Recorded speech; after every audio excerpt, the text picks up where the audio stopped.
and I think query string.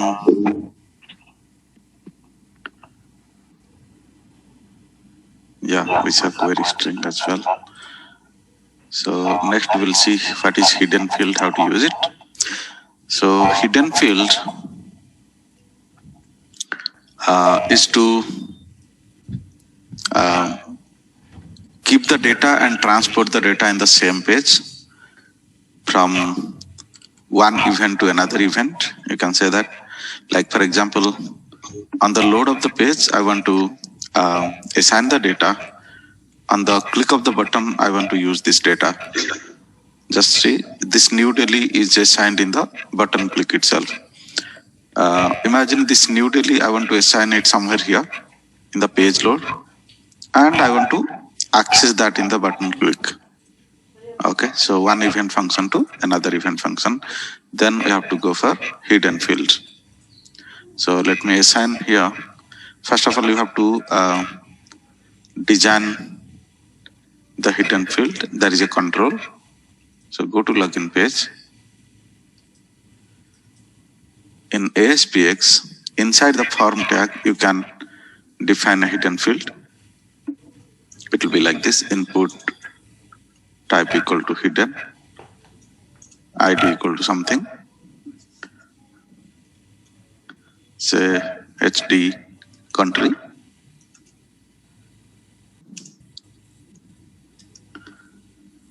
Run at server if you want to access it in C#. So my hidden field ID is HD country, and on load of the page, I want to assign some value like this: HD country dot value equal to okay, I have taken state here, so let me take state only. So HD state. So on the load of the page, I assigned HD state equal to New Delhi. Okay, and that state I collected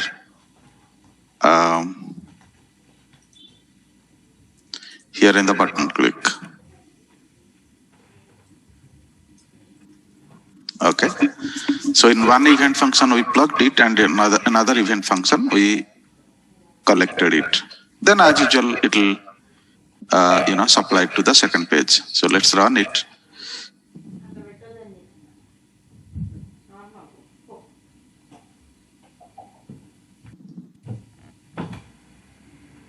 We can put a breakpoint here as well on the load of the page.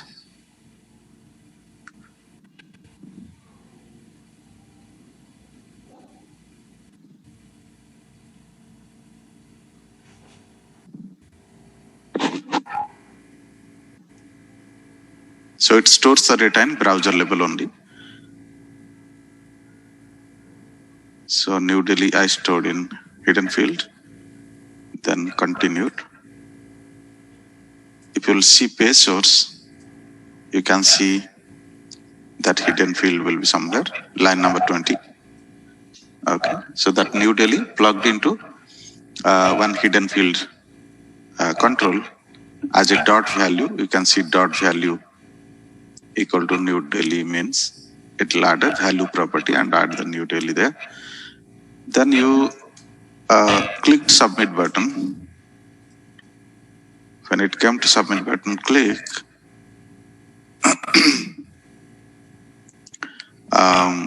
It will go here and text box value entered to session, and you can see that New Delhi has collected from the hidden field data and supplied to state name. Then as usual, we are sending it to the second page. So the area of accessibility in the same page, but between one event function to another event function. Here query string is bringing, but there hidden field is bringing. All right. So as usual, your query string data will be displayed in the second page. View state is almost similar to hidden field only. Both are similar in area of accessibility. However, hidden field stores the raw data directly. You plugged here New Delhi and you are able to see as it is New Delhi in the hidden field in the browser level. Since it is client-side state, so you can see it in the browser level. But view state says, I will store in the browser, but little encrypted way. So the syntax is like this: view state square bracket, whatever the name. Suppose this time I will say city or my city equal to say something.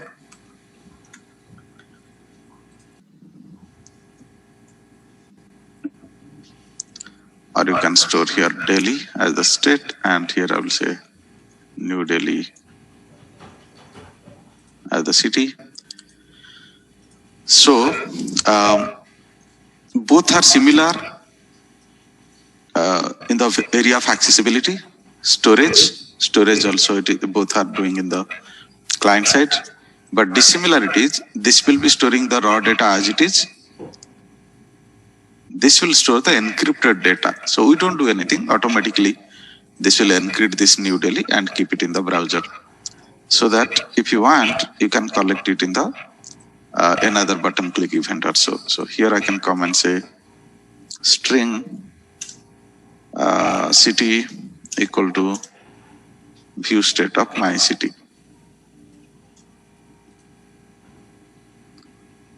It is object data type, so you can say toString.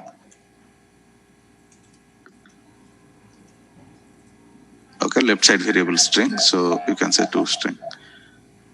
Let's run it and see how does it encrypt that data and store in the browser level.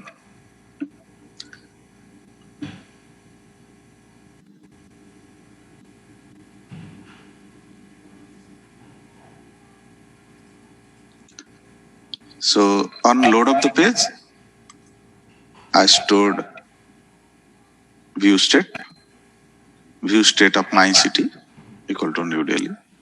Then I render the page, and as usual, okay, if you will see here in the page source,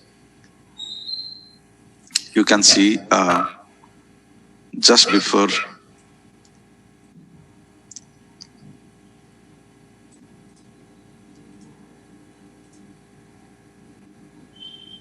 this is my hidden field. So we have defined this hidden field called HD state, and this is the one where it is encrypting and storing the view state. So you can see where is that first one, name equal to underscore view state, you can see. So always view states will be kept at the top of the page with an encrypted format. That means what you see value equal to, this is the encrypted format of what you stored. So what is the demerit in this is, a small word called New Delhi, it is encrypting to this much big sentence, right? So that's fine, it's a small word, so it made a sentence like one line. But if somebody is going to push some record set here, for example, 100 records I got it from database and I want to store it in view state, then your page will be very slow, because all this data, whatever you supply to view state for keeping for future use, it takes the memory in the browser level. So makes it heavy. That's why, because of heaviness of the page, poor performance of the page, currently they removed this view state. If you will go to MVC, you will not get this view state. So you can imagine just 7 to 8 words, 7 to 8 characters, and encrypted format is huge. So any encrypted data, if you are keeping in the browser level, that is not a good idea from the performance point of view. That's why they removed this. So comparing hidden field, definitely this is a little better because it encrypts and stores, but from performance point of view, if you say hidden field is better than view state. So both are not used for secure data. Only if you think data is not that secure, you should use both of them. And data amount should not be large. It should be smaller amount of the data. And view state encrypts it. So security level little better, but performance is very poor.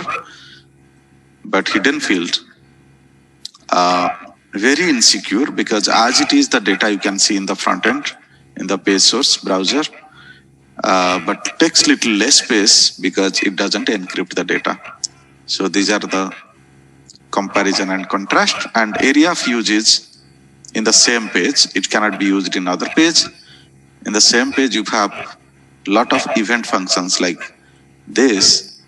So any event function can plug the value, and any other event function can use that value. Both are client-side state. The next client-side state is cookies. So what do you mean by cookies? Cookies also storing in the client-side system, in the browser level, sometimes in the hard disk of the local computer where user is accessing. Most of times you might have seen temp folder. Sometimes it will be full, then you delete it, then your performance of the system will be increased. So sometimes it stores in the temp folder, sometimes it stores in the browser level. So whenever you define any any cookie, user defined cookie, then it can store in hard disk. But there is some inbuilt feature of the browser, whichever things you regularly access in your system, in your browser. So those things it will keep in the browser level cookie for future use. For example, first time I'm accessing one website, when it loaded the image, it took little more time. But after 1 hour, again, I loaded the same page. It is little faster than before. Why? Because in that page, if any image, style sheet, okay, any item to be reused again and again in that page, it can plug into the browser level cookie. Even your URL history and all, that is also stored in browser level cookie. We don't need to do anything. We have to just enable the browser level cookie. If you'll disable, then it will not have. But something called user defined cookie. So today what we are learning is user defined cookie. That is the state management. So user defined cookie means you defined a variable, keep some data in the client's computer. And again, suppose tomorrow he is visiting to the same page, you can make use of that item, what was stored yesterday. Example of cookie is, we can say remember password, okay? We can say remember user ID and so on. So previously people are using much more cookies, and when maximum hacking was being done by cookie, then they restricted it. Any developer, if you want to use cookie, then you have to take permission from your architect. So cookie is most insecure element in entire state management topic. So never use cookie unless you get the permission from your architect or senior developer, somebody. So hacker can take his time. and he can explore what the cookie value is. So never store user ID, password, etc. in cookie. Anyway, I will not suggest to store those things in any of the client-side state. But cookie is very sensitive because these guys, query string, hidden field, etc. The page is closed, the data is gone. But cookie, even after closing the browser also, it can be kept in the client's computer because it stores in temp folder of the hard disk as well as sometimes in the browser level. Next day you open the browser, still cookie will be available. So not a good idea to use cookie, but just if by the way, if you'll need it, just learn the syntax how to use it. So cookie is again most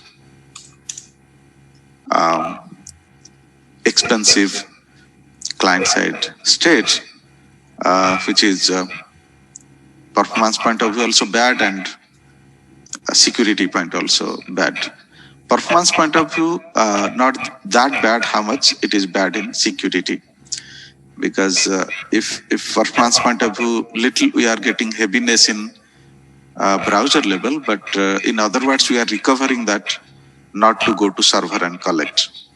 But when we say security, it is most sensitive because it can be kept permanently up to 1 year, 2 year.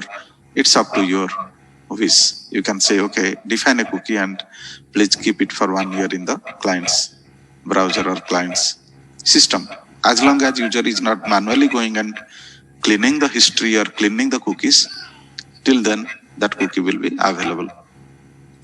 So let's come here and give some facility of remember user ID. I will not suggest remember password also. By mistake also, don't do those things.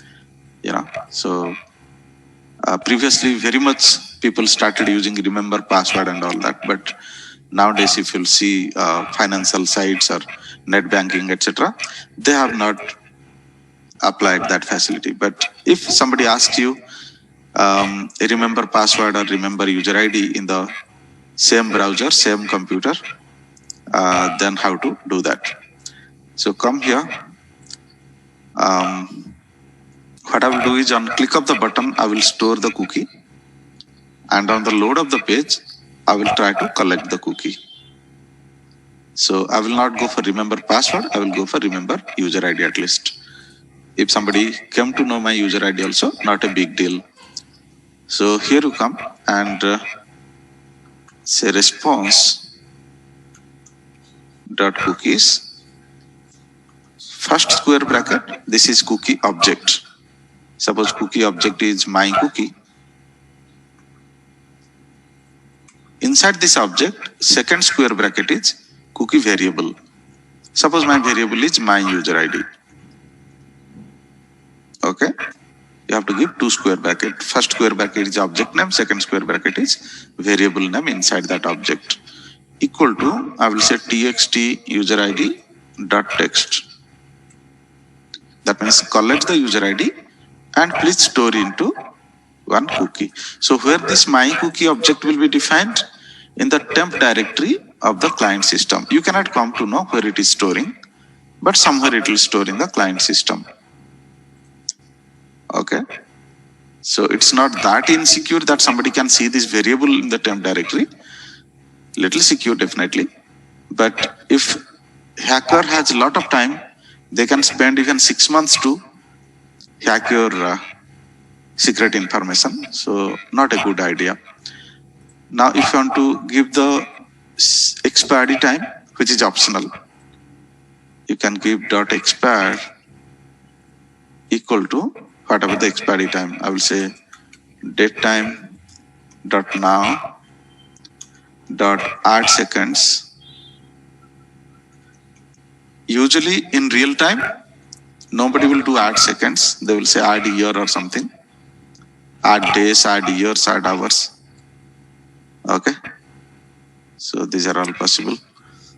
You want to keep that data for 5 years. You can say add years of 5. So to test it, we cannot make years or minutes. Minutes possible, but I will go for seconds. So what I'm saying, up to 45 seconds, up to 45 seconds, if somebody is visiting to the same page, same browser, then you should collect it from the cookie and automatically display the user ID. I don't need to type it. But after 45 seconds, please expire it. Okay, so I'm texting 45 seconds because we cannot wait minutes or hours to test it. But when you will be using, obviously you will not give in seconds, at least you will give in days or years or months, like that. So I will show you up to 45 seconds, 2-3 times I will try to come on the same page. It will be picking and giving me that user ID. But when 45 seconds will be over, same browser, same page I will come, but that user ID will not be available. So what I have to do here, response is for storing the data in the cookie. Request is for collecting the data from the cookie. So what I will do, I will come here in the load of the page. Where is that? If application container not equal to null. Okay, no problem. I will make it somewhere here, regardless of application content name is there or not there. If request dot cookies, what is the object name? You copy that. Your object name is my cookie.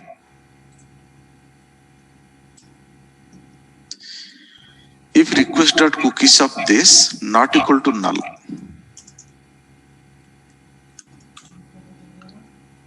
what do you mean? Inside my object, if at least some variable is having some value, then please come inside this condition. Then you check what is there in that cookie of my user ID. So left side I will keep text box, and right side I will keep that user ID. Which user ID? My user ID, which is a cookie. So read it and understand what I'm doing. I'm checking whether that object is not null. Better to check. If you will not check also, it's okay, not a big deal, but better to check so that exception will not come. So only if first time I'm loading this page, as of now never loaded this page, not even 1 year back or not even 1 day back, first time I'm loading the page, then obviously this request.cookies will be null. That time chance is there it will throw an exception. So I checked it. If null, don't do anything. If not null, that means something is there in the cookie, then collect that user ID variable from that cookie and display in the text box. So let's see, I put a breakpoint here as well as put a breakpoint here. So on the load of the page, I want to plug the cookie value, and on the button click, I want to plug the data into cookie, and on the load of the page, I want to collect from the cookie and display on the text box. Let's run it. So when first time I'm going to load this page, obviously cookie will be null because I have not yet assigned value. It will go to page load. Obviously cookie will be null because first time we are visiting this page. Other things will happen, but cookie will not happen. As usual, blank text box we got.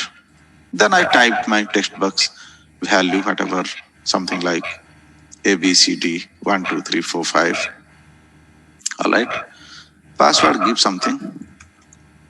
Click on login. So it came here. Text box user ID, you got the value. Now you are going to store the user ID which you typed in a cookie, and you give the expiry time as 45. Quickly continue this. Okay. Now what you do,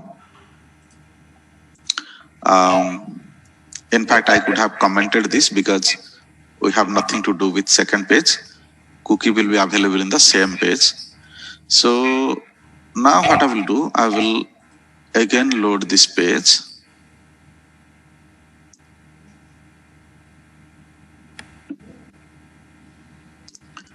On the same page only it will be available, guys. That's why in the login page only it is accessing and it is going inside the if condition. Then it is, the moment I'm coming here, it is automatically picking it from the cookie and displaying. Again, I stopped it. I will run it again. If that 45 seconds, period gone, then it will not go inside the if condition. Okay. So let me remove all breakpoints so that within 45 seconds, we can visit 2-3 times as well.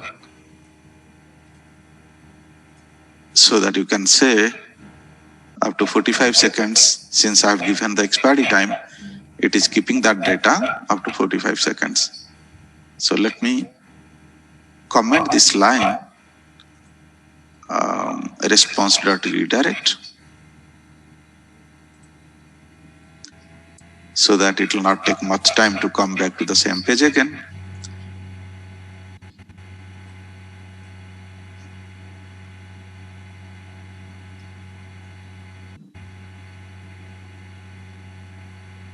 Only one place I will keep the breakpoint, that is in page load. Just to check up to how many times cookies is not null.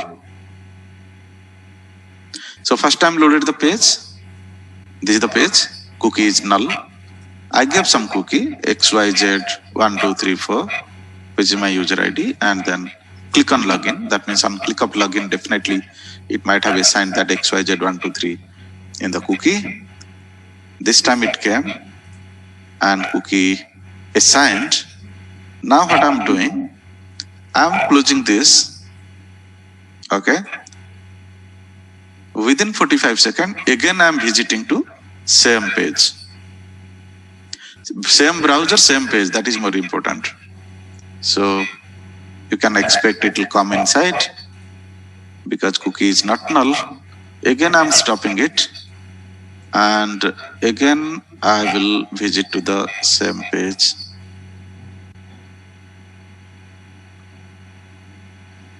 Or you can increase that 45 seconds to a little bit more. Now it is coming inside because 45 seconds has not yet over. So if it is working for 45 seconds, it will work for 45 years also. It will work for 5 days also. Whatever required duration, you can give the expiry time.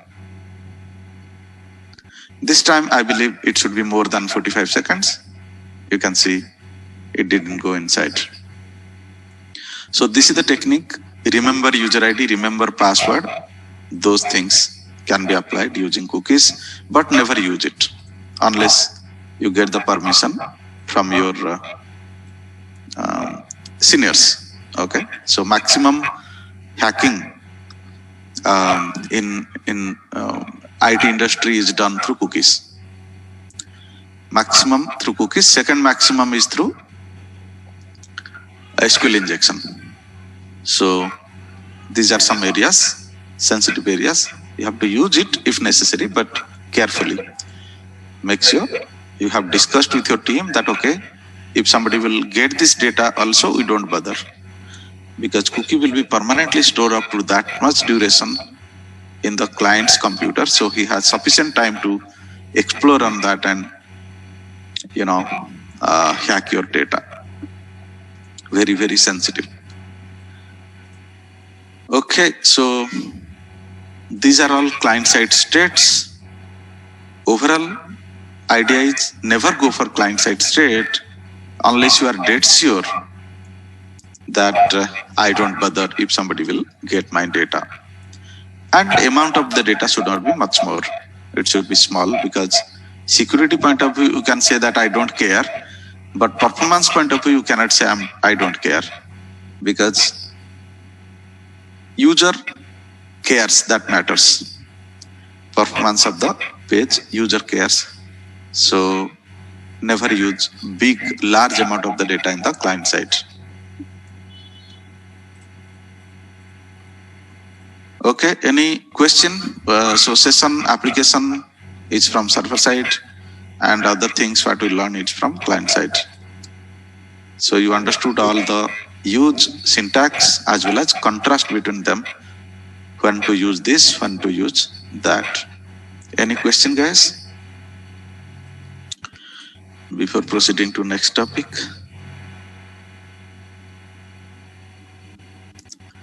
No question.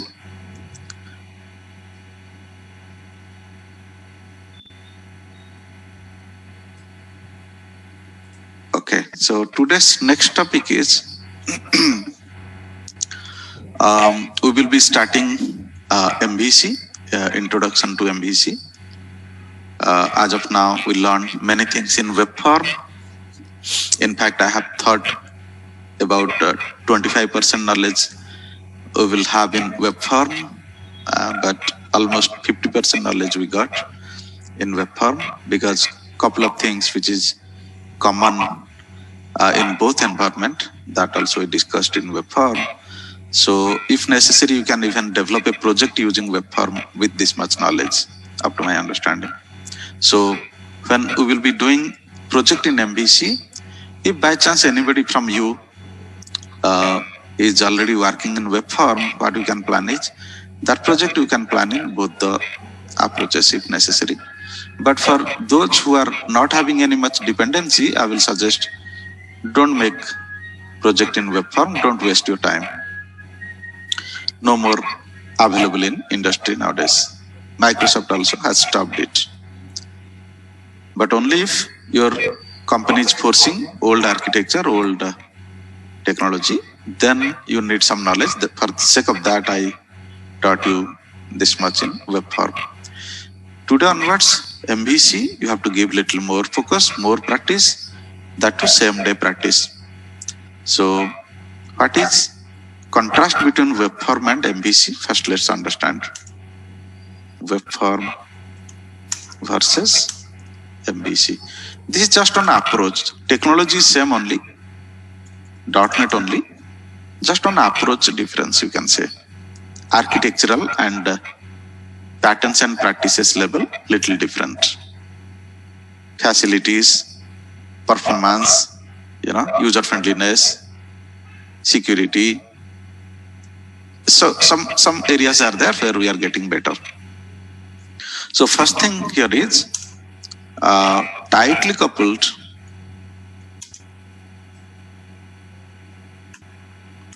between client and server versus loosely coupled. What is that? You might have seen when you created a page in web form, suddenly your client page and server page both created, isn't it? If your web form page is XYZ, then suddenly you got one xyz.aspx, xyz.aspx.cs. Okay, little theoretical but important to get clarity about the technology. So when you automatically created, that means you might have seen ASPX, whatever you design, that will be accessed in that CS only. And in that CS, whatever you define the C# coding, that will be applicable to that ASPX only. So I cannot say I designed a text box in a.aspx and I want to access that text box in b.aspx.cs. Not possible, because every page, client and server pages, that means ASPX and ASPX.cs pages are very much tightly coupled each other. Reusability is very less. Somebody says on click of the button in page number 1, I'm sending one email to somebody. Same email I want to send in page number 3 also.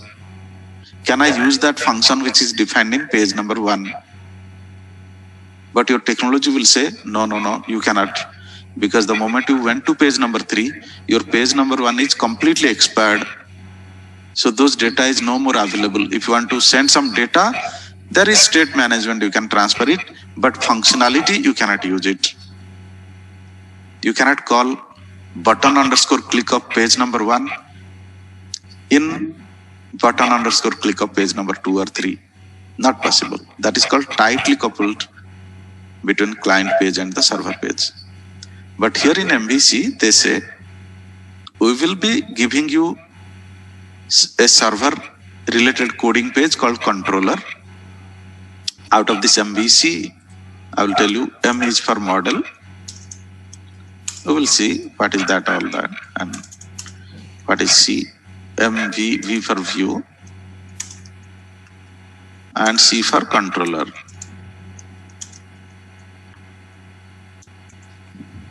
The moment you create the project, automatically it will give you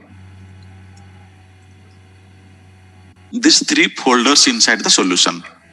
That means responsibility will be divided into 3 parts.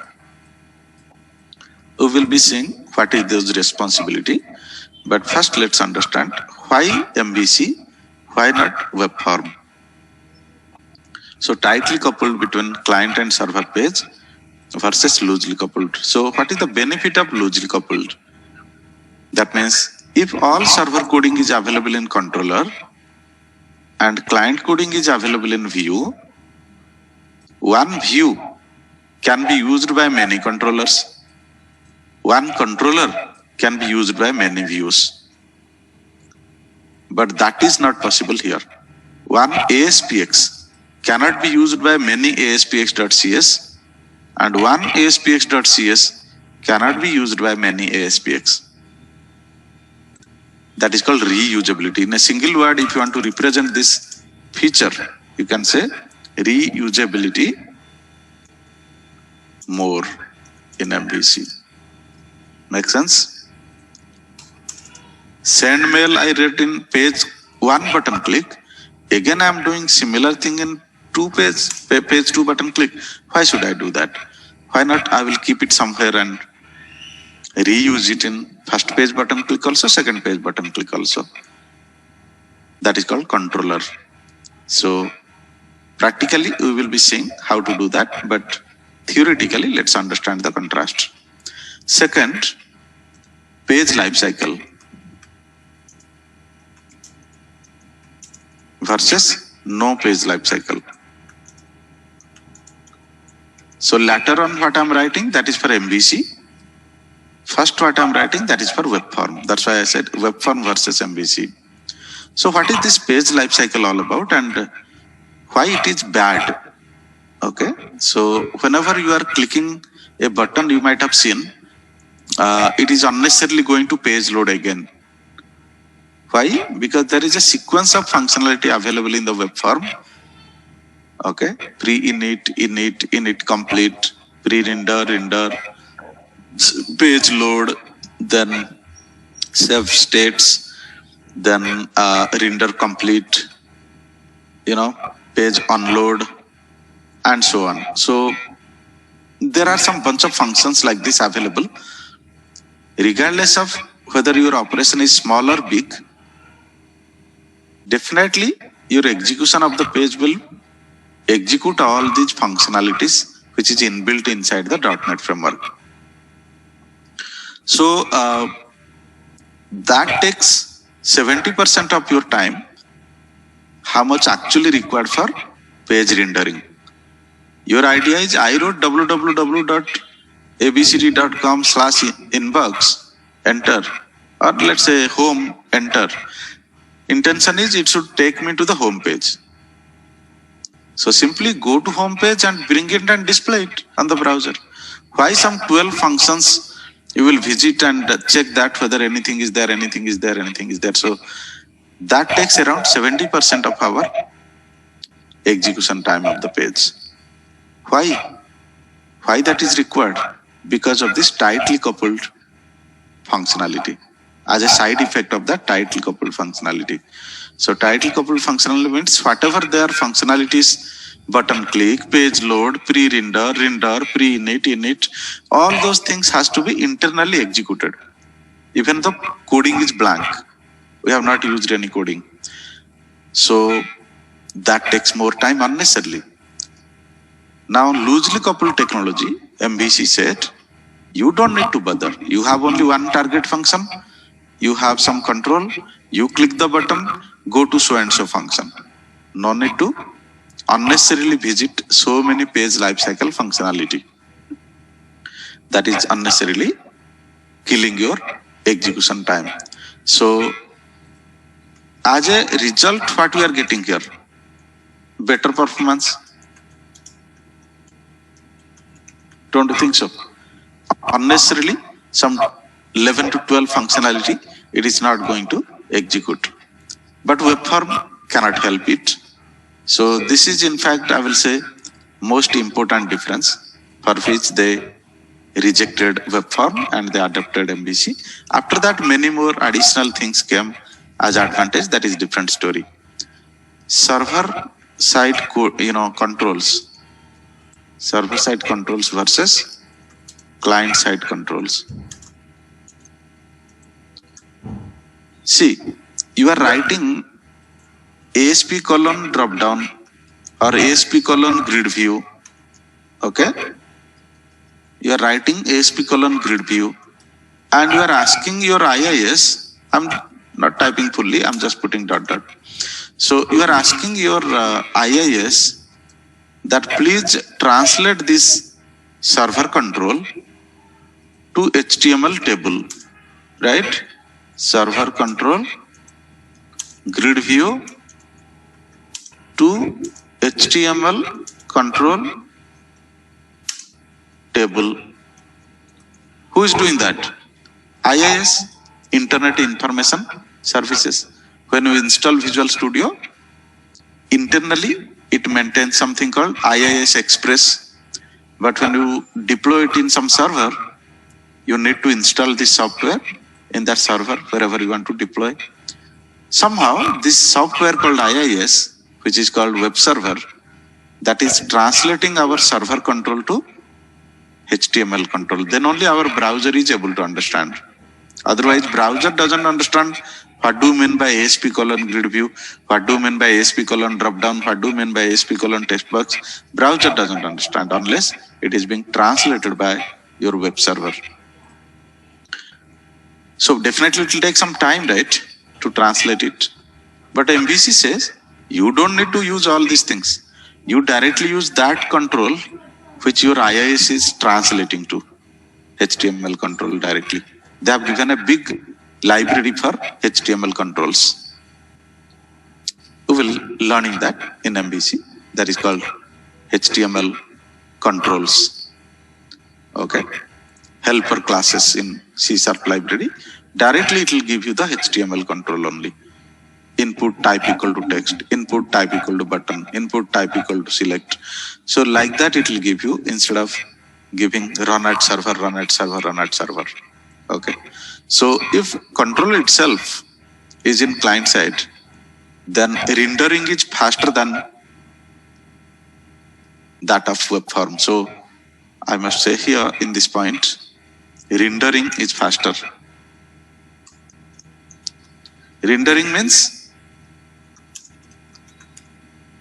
translating your code into browser understandable code and displaying on the browser. That part is called rendering. Otherwise, C# is not understandable to directly browser. Somebody is there who is translating your C#, translating your run at server control into browser understandable code. And who is making a bridge between this IIS and your browser? Document object model. So whenever you install browser, automatically document object model, in short form we say DOM, DOM, that will be present in the browser level. So it will say, I will collect HTML, then I will translate into human understandable format and it will be displayed on the browser. So that part is called rendering. So rendering is faster if you don't use server control, you use directly client controls. Fourth point, browser compatibility. Just now we are discussing IIS is translating our grid view into table tag, right? Focus on that point only. When IIS is translating to table tag, that is coming to your document object model. Now you are using Internet Explorer, I'm using Google Chrome, he is using Mozilla, depends, right? And every browser understand little differently.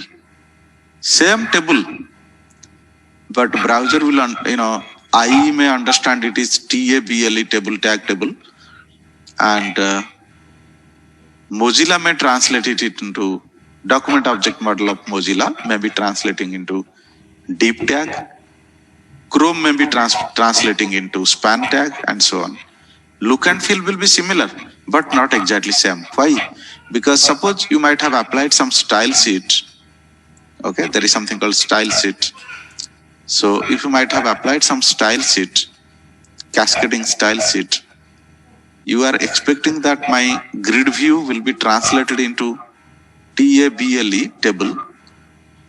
So for table tag you applied some style, but unfortunately my user is using some other browser which is not getting TABLE, table for grid view, which is getting div tag for grid view, suppose. Then that table related text style or row style, border style, background color of the table, those things is not applicable because it didn't translate at all into the table tag. So in such scenario, this kind of problem comes. Supporting in IE, not supporting in Mozilla, supporting in Chrome, not supporting in Opera. So all those things suddenly comes into picture. When any server-side controls, any server-side page is being translated by IIS into something called HTML. Based on the browser, it will translate to HTML tags. Lot of places in web form approach, you will get those browser incompatibility. But nowadays, very less crowd you see asking this is not compatible, that is compatible. But 10 years back, if you see, mostly people were shouting about, hey, this is not compatible to that, this is not compatible to this. They will clearly mention in the website also, please access this so-and-so browser, minimum so-and-so version. So those things is very, non-user friendly, you can say. One non-technical user, how he will learn all those things that, okay, this is compatible to this is not compatible to this. So that almost has gone now. Almost, I will not say 100%. But if previously problems are more, now problems are very less, you can say. Still 100% you cannot achieve. But yes, you can say better. So browser compatibility is better using MVC. Okay. Then comes something called routing. One new concept altogether they implemented in MVC. That is called routing. Routing in MVC, because it is not there in web form, so I cannot say this versus this. I must say routing in MVC, which is a complete new feature that was not there before at all, enables, okay, authorization of the request. What do you mean? I requested the same URL, you requested also same URL. I'm admin of that application, you are common user, outside user of that application. I'm not talking about website, I'm talking about business application. So one is called enter inside the coding, and coding will check your user ID, it will visit to database, then it will validate you are a correct user or wrong user. Then it will redirect to you to some other page saying that no, you are not correct user.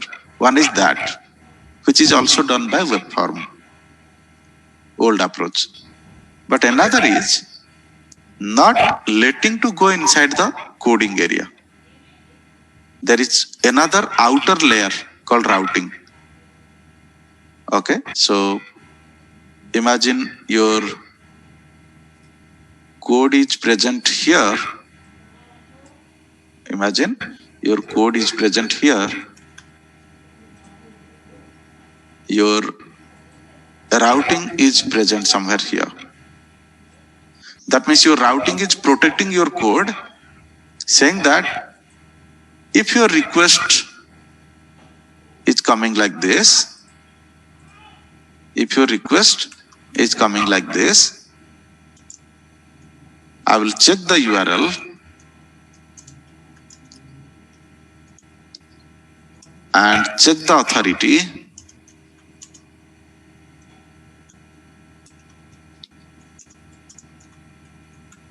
Okay, check the authorization of the URL as well as check the authorization of request, who is requesting, what is requesting, etc.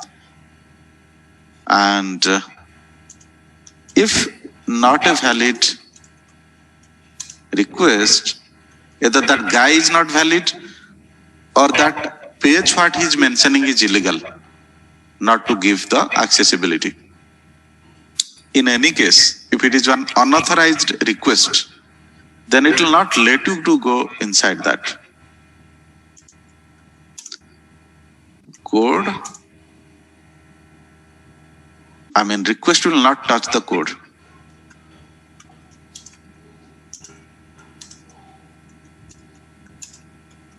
Understand carefully.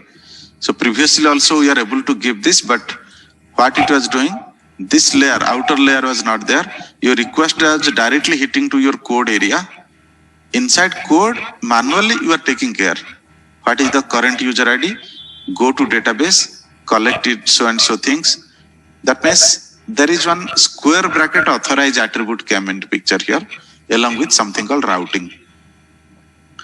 Okay. Practically how to do, we will see later, but theoretically understand it. Major points, what new things we got here. So your code is well protected from something called routing. First it will check whether it is a valid request as per my domain, as per my permissions, as per my authorizations or not. If a valid request, who is accessing it? Whether that guy is having that authority, whether that role-based authorization is there. So those kind of additional things they applied along with something called routing. So routing is the validating the path of the access. In simple terminology, you can say validating the path of access. www.something.com/something, enter. Whether that path of request, how much valid for request domain and response domain. Those kind of things was not there before. Okay. So now, even your code will not be touched by the request unless it is a valid request. So those kind of things is additional here in MVC. Little technical, but slowly you will be understanding how it is done internally. So routing in MVC enables authorization of request or request path, then allows to execute code.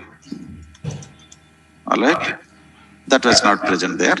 First execute the code, then you go and check, sometimes in database, sometimes in hard-coded area, sometimes in web.config, wherever you have kept your user ID, password, etc. There you go and check whether this guy is valid user or not valid user, etc. If not, then you redirect to some other page like that. So that was little manual intervention to check one user.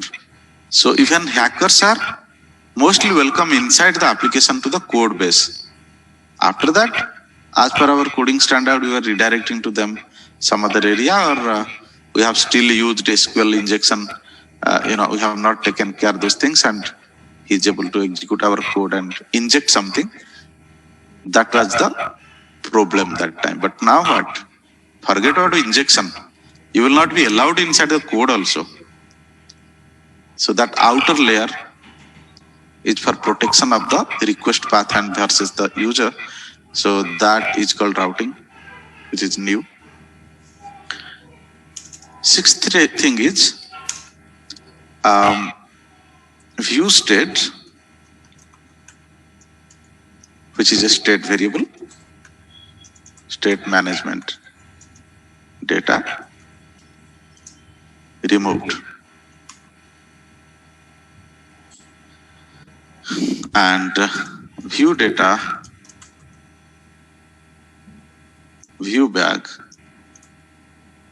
temp data is introduced. Suddenly, in a single day, you cannot come everything at a time, come to know. But okay, overall idea you have is that encryption of view state information was making your page very heavy. So what they did, they said, since it was purely a client-side state, that's why it was keeping the data always in the browser level only. But they gave some alternate solution for that to communicate between the server and the client in the same page. In fact, I will not write here temp data because temp data has something to understand more than you can think it about. So if you'll suddenly contrast between view state, you can say view data and view bag, 90% matching with view state. But whatever problem was there in view state called heaviness due to encryption and all, that has been overcome in view data and view bag. So it will keep somewhere in the client side only, but you will not come to know in the page source that your page will not be heavy. So that is what view data and view bag is better than view state. So they removed view state and they introduced view data and view bag. So these are highlights, you can say, major points they introduced here. But lot of minor advantages are there. When we will be learning, that time we will come to know, like model based. You can see here model is one new layer. Okay, so internally they gave one new layer called model for reusability, structure definition, communication with data, all those things. So next class what we will do, whatever we learn theoretically, we will make a small practically some Visual Studio application. There we will see how, first of all, automatically it creates M, V and C, which layer is what, and how to make use of those layers. How to make use of mainly these major differences and some minor differences also you will get. So this was just theoretical understanding. Practically, we will be starting it next class. So let me save this.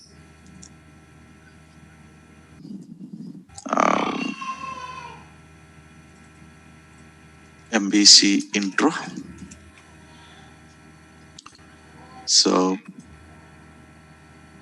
you will be having definitely a lot of question in mind, but I will suggest not to ask now. Once practically you will be implementing it, then you can clarify those things. Okay, so see you guys. A couple of more videos has been uploaded, guys. I have cross-checked, so you can see it in the Google Drive. Okay, so see you guys next class.